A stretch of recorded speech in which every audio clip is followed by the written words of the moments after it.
Hi friends, welcome to my channel. మీనాకి దగ్గరవుతున్న ప్రభావతి, షాక్లో రోహిణి, మనోజ్, ఆనందంలో బాలు, సత్యం. అసలు ఇదంతా ఎలా జరగబోతుందో తెలియాలంటే వీడియోని ఎక్కడా కూడా స్కిప్ చేయకుండా చివరి వరకు చూడండి. మీరు ఇప్పటి వరకు నా వీడియోని లైక్ చేయకపోతే లైక్ చేయండి, ఛానల్ అయితే తప్పకుండా సబ్స్క్రైబ్ చేసుకోండి. రవి, శృతి చేసిన పనికి కరెంట్ అయితే పోతుంది. కరెంటు పోయిన తర్వాత అందరూ కూడా హాల్లోకి అయితే వస్తారు.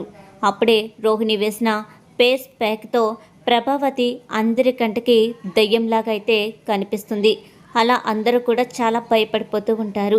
అప్పుడే ప్రభావతి అయితే, రే మీ అమ్మనురా, మీ అమ్మను చూసి భయపడుతున్నారేంటి అని తనని తాను ప్రభావతి అని చెప్పి నిరూపించుకుంటూ ఉంటుంది.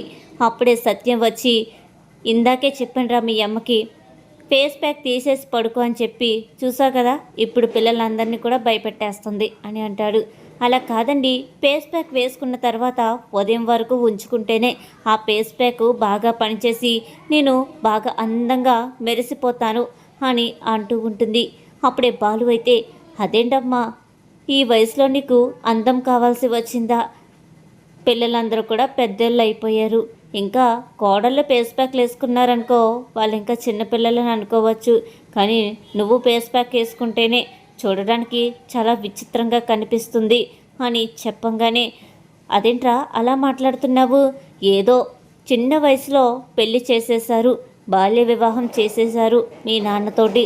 అందుకే నేను తొందరగా పిల్లలు పుట్టేసి కోడళ్ళు తొందరగా వచ్చేశారు, లేదంటే నాకేమాత్రం వయసు అని అంటూ ఉంటుంది. అవునమ్మా, నువ్వు ఇంకా చిన్నపిల్లవే, చిన్న చిన్న గౌన్లు వేసుకుని ఇంట్లో తిరుగుతా ఆడుకుంటూ ఉండు అని చెబుతాడు. ఇక ఆ మాటకి శృతి ఊహించుకుని నవ్వుకుంటూ ఉంటుంది. రే బాలు, కరెంటు ఫ్యూజ్ పోయినట్టుంది, ఒకసారి చూడు అని చెబుతుంది ప్రభావతి. అందరి ఇళ్లలోనే కరెంటు ఉందత్తయ్య, మన ఇంట్లో మాత్రమే లేదు అని అంటూ ఉంటుంది. మీనా అయితే అప్పుడే బాలు మొత్తం అంతా కూడా చెక్ చేస్తూ ఉంటాడు. అందులో ఒక ఫ్యూజ్ అయితే పడిపోయి ఉంటుంది. అదంతా కూడా మొత్తం సెట్ చేస్తాడు, కానీ సెట్ అవ్వదు. నాన్న, ఇదైతే ఇప్పుడు పని అవ్వేలా లేదు, రేపొద్దున్న కరెంటు బాగు చేసే వారిని తీసుకువచ్చి చూపించాలి అని చెప్తాడు బాలు. సరేరా, కాసేపు బయట కూర్చుందాం అని అంటూ ఉంటాడు సత్యం. అప్పుడే బాలు అయితే, నాన్న, ఒకవేళ ఇప్పుడు కరెంట్ వచ్చినా కూడా మనం నిద్రపోలేము, ఎందుకంటే ఇందాక అమ్మని అవతారంలో చూసి నాకు చాలా భయమేసింది.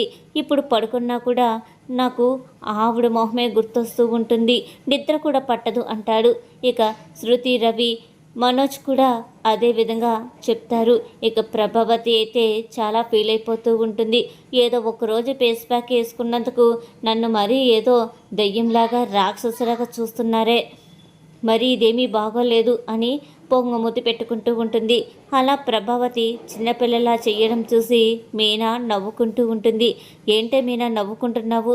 నీకు ఈ ఫేస్ ప్యాక్లు లాంటివి నీకేమైనా తెలుసా ఏంటి?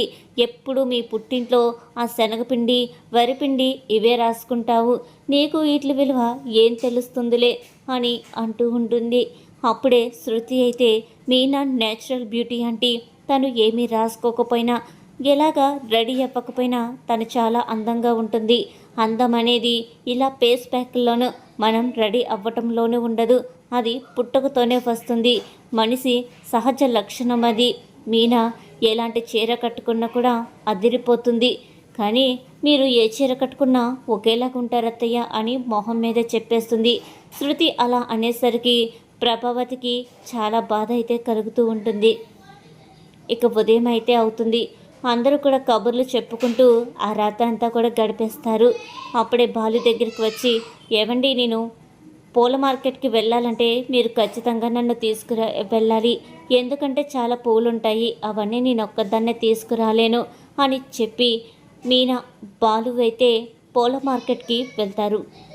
అలా వెళ్ళిన తర్వాత ఒక పెద్దావిడ దగ్గరికి అయితే వెళ్తుంది.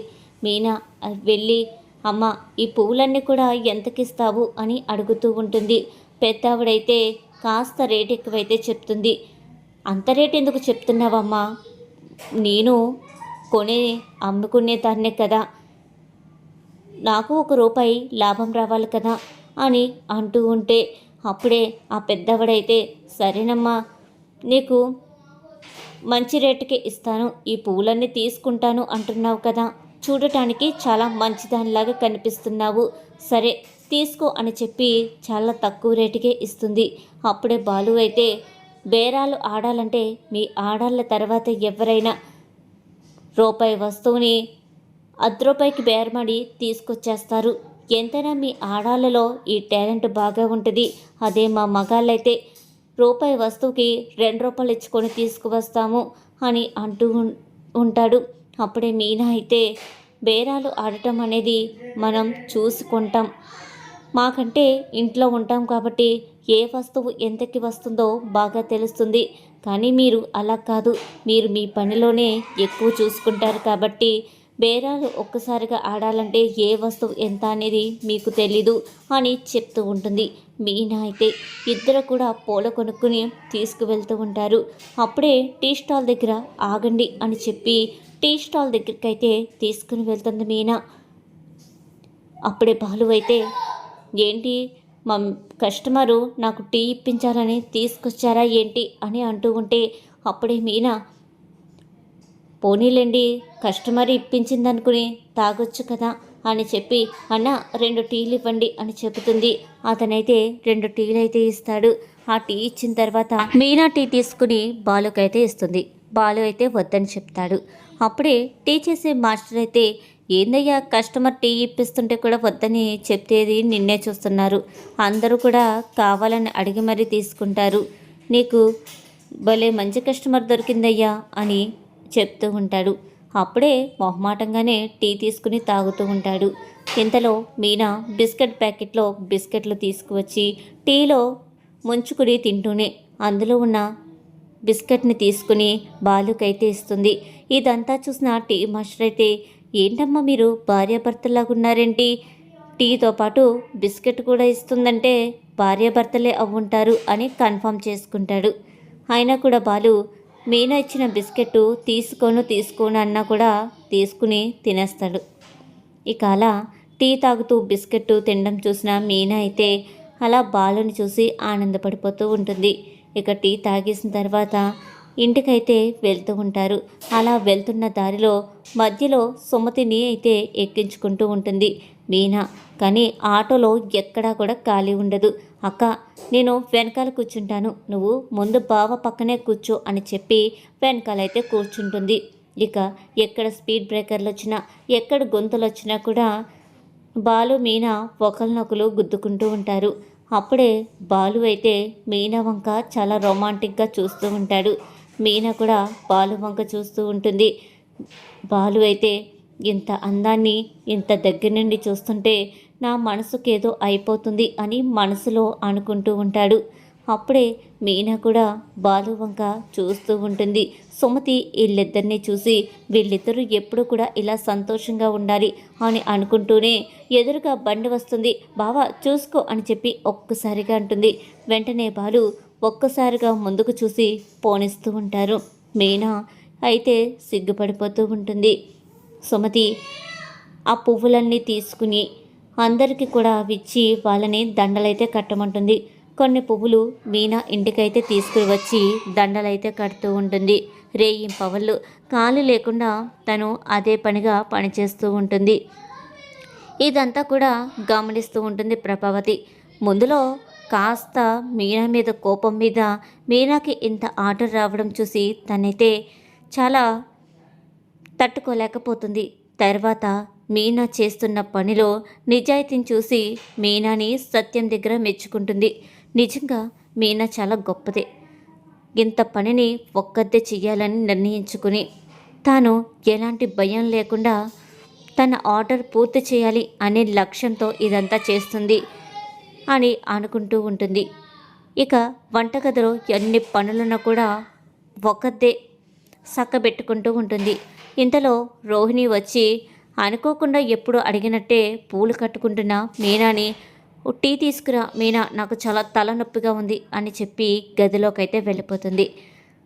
తీసుకువస్తాను అని చెప్పి మీనా పైకి లేబోతూ ఉండగా వెంటనే ప్రభావతి వచ్చి మీనా నువ్వు కూర్చో, నీ పని నువ్వు చేసుకో అని చెప్పి రోహిణి దగ్గరికి అయితే వెళ్తుంది. ఏంటి రోహిణి, టీ పెట్టుకుని తాగడం కూడా నీకు చేత కదా, లేకపోతే నా దగ్గరికి వచ్చి నన్ను అడగవచ్చు కదా. మీనా ఎంత పని చేస్తుంది, తన పనిలో ఉన్నప్పుడు అలా అడగడం ఏమైనా నీకు బాగుందా ఏంటి? నువ్వు ఉదయం నుండి సాయంత్రం దాకా పనిచేసి వచ్చి అలసిపోయి పడుకుంటున్నావు, కానీ మీనా అలా కాదు. ఒక పక్కన ఇంటి పని చూసుకుంటుంది, ఒక పక్కన పూలదండలో కడుతుంది. తనని అలా అడగడం ఎంతవరకు న్యాయం అని చెప్తూ ఉంటుంది. అలా ప్రభావతి మీనా గురించి మాట్లాడటం చూసి రోహిణి ఒక్కసారిగా షాక్ అయిపోయి, ఏంటి మా అత్తయ్య ఇలా మాట్లాడుతుంది, ఎన్నడూ లేనిది అని అనుకుంటూనే, అది కాదు అత్తయ్య, మీనా పని చేస్తుంది, నేను చూశాను, కానీ మర్చిపోయాను. ఎప్పుడూ మీనాకే కదా చెప్తాను, అలాగే చెప్పేశాను ఒక్కసారిగా. సారీ అత్తయ్య, మీనాకి పని పూర్తయ్యేదాకా మీనాకి నేను ఎలాంటి పని చెప్పను, నా పనులన్నీ కూడా నేనే చేసుకుంటాను అని అంటూ ఉంటుంది రోహిణి.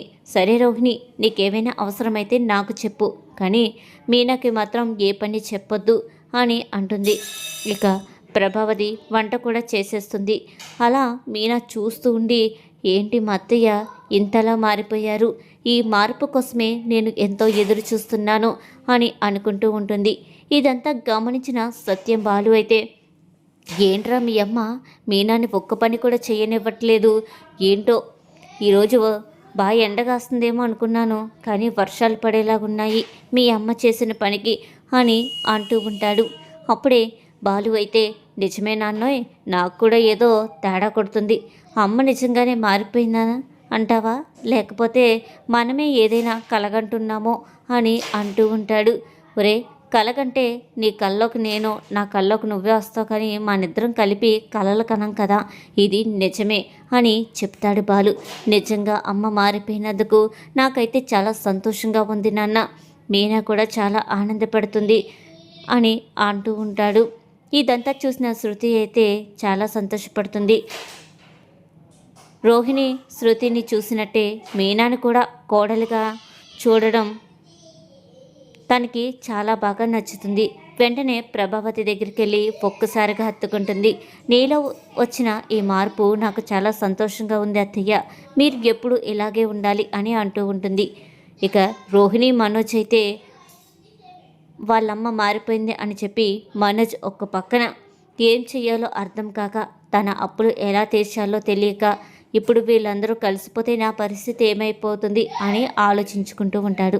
ఇది ఇవాళ సీరియల్ ఎపిసోడ్. ఈ వీడియో మీకు నచ్చిందా? అయితే లైక్ చేయండి, ఛానల్ అయితే తప్పకుండా సబ్స్క్రైబ్ చేసుకోండి.